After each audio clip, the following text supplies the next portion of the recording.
आज हम आपको प्रॉफिट एंड लॉस अकाउंट अर्थात लाभ हानि खाते का प्रारूप फॉर्मेट बताने जा रहे हैं। लाभ हानि खाता नेट प्रॉफिट या नेट लॉस कैलकुलेट करने के लिए बनाया जाता है, यानी कि मालूम करने के लिए बनाया जाता है। हमेशा ध्यान रखें कि बिजनेस में नेट प्रॉफिट या नेट लॉस एक इंपॉर्टेंट फिगर होती है। बिजनेस के ओनर्स और बिजनेस से संबंधित जितनी भी पार्टीज है, चाहे वो डेटर्स हो, क्रेडिटर्स हो, सब और कोई पार्टी हो, bank, insurance company etcetera etcetera, ये सब इंटरेस्टेड होते हैं नेट प्रॉफिट या नेट लॉस उस कंसर्न का क्या है। हम अपनी बात पर आते हैं। प्रॉफिट एंड लॉस अकाउंट का फॉर्मेट बनाने के लिए सबसे पहले आप profit and loss account for the year ended on 31 मार्च 2021 लिखेंगे। आपको हमने बताया था पिछले वीडियो के अंदर कि फाइनेंशियल ईयर 2020-21 हम बेस बना रहे हैं और इसका जो अंतिम दिन होता है इट इज 31 मार्च 2021 होता है। प्रॉफिट एंड लॉस अकाउंट भी दो साइड्स रखता है, एक लेफ्ट हैंड साइड जो डेबिट साइड होती है, दूसरी राइट हैंड साइड जो क्रेडिट साइड।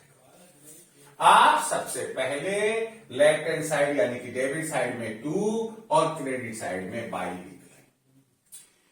ट्रेडिंग अकाउंट की जो अंतिम आइटम हमारी थी वो ग्रॉस प्रॉफिट या ग्रॉस लॉस था, तो इस वजह से यदि ग्रॉस प्रॉफिट था तो by gross profit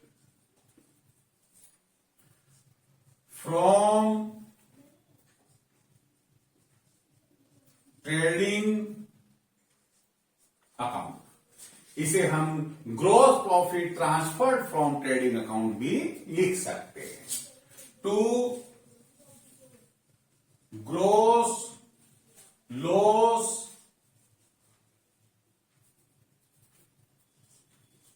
from trading account, ये रकम का कॉलम होगा, ये भी रकम का कॉलम होगा। जो जिस पोर्शन में हम ये लिख रहे हैं वो पर्टिकुलर्स होता है। यहां अगर ग्रोस लॉस है तो उसकी अमाउंट आ जाएगी, यहां ग्रोस प्रॉफिट है तो उसकी अमाउंट आ जाएगी। अब हम सबसे पहले प्रॉफिट और लॉस अकाउंट की डेबिट साइड पर विचार करेंगे।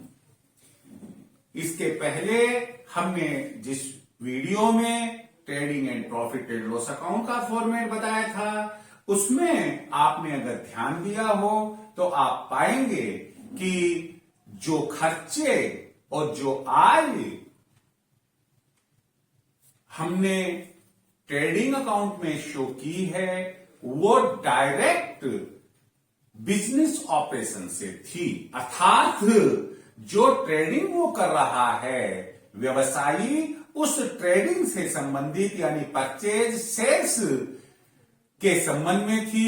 इसलिए हमने वहां केवल डायरेक्ट इनकम और डायरेक्ट एक्सपेंसेस को ही शो किया। यहां तमाम indirect expenses and indirect incomes को दिखाएंगे।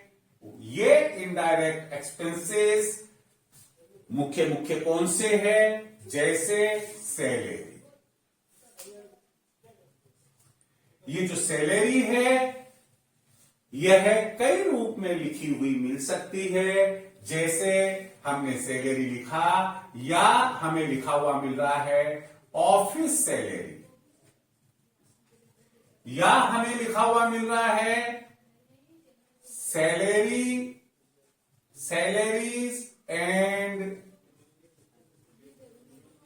वेजेज, कोई भी स्थिति हो, कैसे भी हो, हम इसे प्रॉफिट एंड लॉस अकाउंट की डेबिट साइड में दिखाएंगे। एक बात यहां ध्यान रखिए कि ये जो salaries and wages, trial balance में पहले शब्द सैलरीज और अगला शब्द वेजेज है, तभी आप इसे प्रॉफिट एंड लॉस अकाउंट में लेकर आएंगे और दिखाएंगे।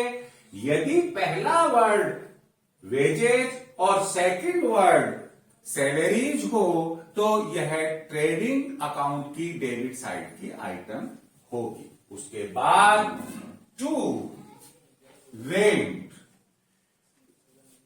चुकाया गया किराया।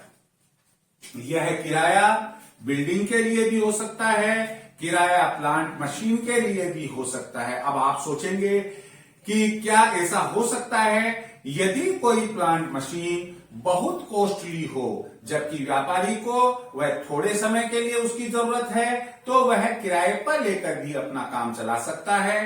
तो जो किराया वह चुकाएगा वह किराया यहां पर आ जाएगा। टू डिस्काउंट अलाउड, ये जो डिस्काउंट अलाउड है, आपने पहले डिस्काउंट के बारे में जानकारी ली होगी कि डिस्काउंट दो प्रकार का मुख्य रूप से होता है। एक होता है ट्रेड डिस्काउंट और दूसरा होता है कैश डिस्काउंट। जिस समय क्रय विक्रय का ट्रांजैक्शन होता है, उस समय ट्रांजैक्शन वैल्यू देने के समय जो डिस्काउंट परचेजर और सेलर के बीच में तय होता है, जो ट्रांजैक्शन, जो प्रिंट रेट को या एमआरपी को या लिस्ट प्राइस को कम कर देता है, उसे हम ट्रेड डिस्काउंट कहते हैं। वह उसकी जर्नल एंट्री भी नहीं होती है, ना लेजर पोस्टिंग होती है और ना ही वो यहां दिखाया जाता है। यह जो डिस्काउंट अलाउड है, यह डिस्काउंट अलाउड जब देनदारों से बिजनेसमैन को पैसा मिलता है और समय के पहले कोई देनदार अपने पैसे का भुगतान करता है, तो टर्म्स एंड कंडीशंस के अकॉर्डिंगली बिजनेसमैन उसे एक सर्टेन डिस्काउंट देता है, जिसे कैश डिस्काउंट कहते हैं। और कैश डिस्काउंट की जर्नल एंट्री भी होती है, अकाउंट भी बनता है और ट्रायल बैलेंस में भी दिखाया जाता है। तो जो डिस्काउंट व्यापारी देता है उसे हम कहते हैं डिस्काउंट अलाउड। तो ये डिस्काउंट अलाउड यहां पर दिखाया जाएगा। To bad debts,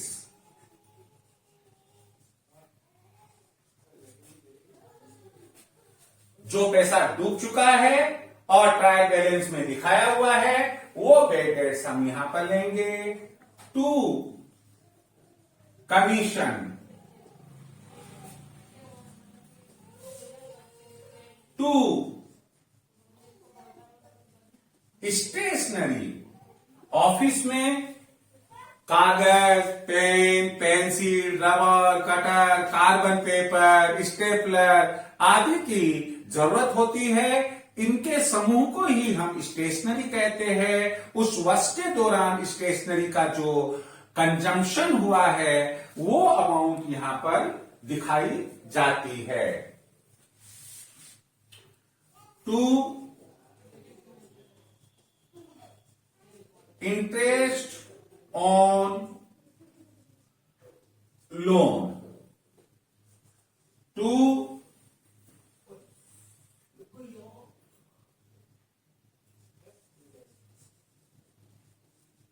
depreciation.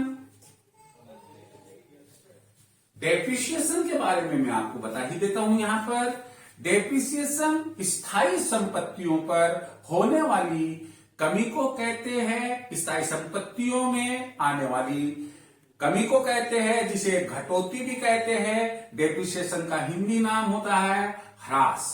और स्थायी संपत्तियों में मुख्य रूप से हम बिल्डिंग लेते हैं, प्लांट मशीन लेते हैं, फर्नीचर लेते हैं, मोटर व्हीकल्स लेते हैं। इन पर डेप्रिसिएशन चार्ज किया जाता है। एक बात आप अवश्य ध्यान रखें कि डेप्रिसिएशन उन्हीं स्थायी संपत्तियों पर चार्ज किया जाता है जिन स्थायी संपत्तियों का मालिक यानी कि ओनर, स्वामी, वह व्यापारी, व्यवसायी स्वयं हो। यदि व्यवसायी स्वयं नहीं है और वह किराया चुकाता है बिल्डिंग का, प्लांट मशीन का, फर्नीचर का, तो उस स्थिति में डेप्रिसिएशन ऐसी building, plant machine, furniture, motor vehicle आदि के संबंध में नहीं आता है। तो डेप्रिसिएशन इसको हम ऐसे भी लिख सकते हैं और आपको मिल सकता है depreciation on buildings, plant and machine, furniture आदि। इनका बाहर योग कर देंगे। खास हमने यहां पर आपको मदे दिखाई है। आपके स्कूल में आपके टीचर्स ने, आपके लेक्चरर्स ने अकाउंटेंसी की जो बुक रिकमेंड आपको की है, चाहे वह डीके गोयल साहब की हो, चाहे वह टीएस ग्रेवाल साहब की हो, चाहे वह एनसीईआरटी की हो, हिंदी एडिशन हो, इंग्लिश एडिशन हो, सभी बुक्स में आपको trading, profit and loss account, इनका फॉर्मेट कंप्लीट मिलता है। यह केवल एक आपको कंसेप्ट क्लियर हो जाए कि आखिर प्रॉफिट एंड लॉस अकाउंट हम कैसे बनाएंगे, यह जानकारी हम आपको यहां प्रोवाइड करवा रहे हैं। प्रॉफिट एंड लॉस अकाउंट की क्रेडिट साइड में सबसे पहले ग्रॉस प्रॉफिट जो व्यापारिक खाते से लिया गया है, उसके बाद यदि इनकम्स दी गई है व्यवसाय की, जैसे rent receive by interest receive by commission receive by discount receive आदि। अगर ऐसी इनकम्स आपको ट्रायल बैलेंस में मिलती है, इसकी पहचान यही है कि अगर रेंट अकाउंट लिखा और क्रेडिट बैलेंस ट्रायल बैलेंस में दिया गया है, इसका मतलब वह है लाभ हानि खाते के क्रेडिट में आने वाली मद है। यदि रेंट लिखा है, कमीशन लिखा है, इंटरेस्ट लिखा है और उनका क्रेडिट बैलेंस ट्रायल बैलेंस में दिया हुआ है, तो इसका मतलब वह है प्रॉफिट एंड लॉस अकाउंट की क्रेडिट साइड की आइटम है। इसके बाद आप प्रॉफिट एंड लॉस अकाउंट की क्रेडिट साइड का टोटल लगाएंगे अपने वर्किंग पेपर या रफ पेपर पर, और डेबिट साइड का भी टोटल लगाएंगे। यदि क्रेडिट साइड का टोटल डेबिट साइड के टोटल से ज्यादा है, तो यह शुद्ध लाभ यानी कि नेट प्रॉफिट की स्थिति होती है, जिसे हम लिखेंगे net profit transfer to capital account. लेकिन यदि बिजनेस अच्छा नहीं चल रहा है, जैसे वर्तमान में हम देख रहे हैं कि जो कोविड-19 का एक एनवायरनमेंट बना हुआ है और कई बिजनेस को इसका सामना करना पड़ रहा है, तो हो सकता है कि व्यवसायी को नेट प्रॉफिट की जगह नेट लॉस हो। इसकी पहचान यह है कि जब total of debit side total of credit side से ज्यादा होती है, तो वह नेट लॉस को प्रदर्शित करती है, शो करती है, उसे हम लिखेंगे net loss transferred to capital account. अब हम दोनों तरफ का टोटल लगाएंगे। दोनों तरफ का टोटल समान आना जरूरी है, और यदि समान नहीं आता है तो आप एक बार पुनः अपने कैलकुलेशन की जांच कर ले। यहां मैं आपको एक बात की पुनः जानकारी देना चाहता हूं कि ये जो चीज हम यहां स्टडी कर रहे हैं, आपको बता रहे हैं, वो simple trading and profit and loss account and balance sheet की जानकारी दे रहे हैं। फाइनल अकाउंट्स विद एडजस्टमेंट्स, इसके बाद में हम उसकी जानकारी देंगे। आप यहां एक बात और क्लियर कीजिए कि हमने इसके पहले एपिसोड में ट्रेडिंग अकाउंट बताया था, आज हमने प्रॉफिट एंड लॉस अकाउंट का फॉर्मेट बताया है। लेकिन परीक्षा में, एग्जामिनेशन में जब आपसे फाइनल अकाउंट बनवाया जाएगा तो आप trading and profit and loss account एक साथ बना सकते हैं और बनाकर भी आना चाहिए। इसके संबंध में हम अगले वीडियो में विचार करेंगे। Thank you.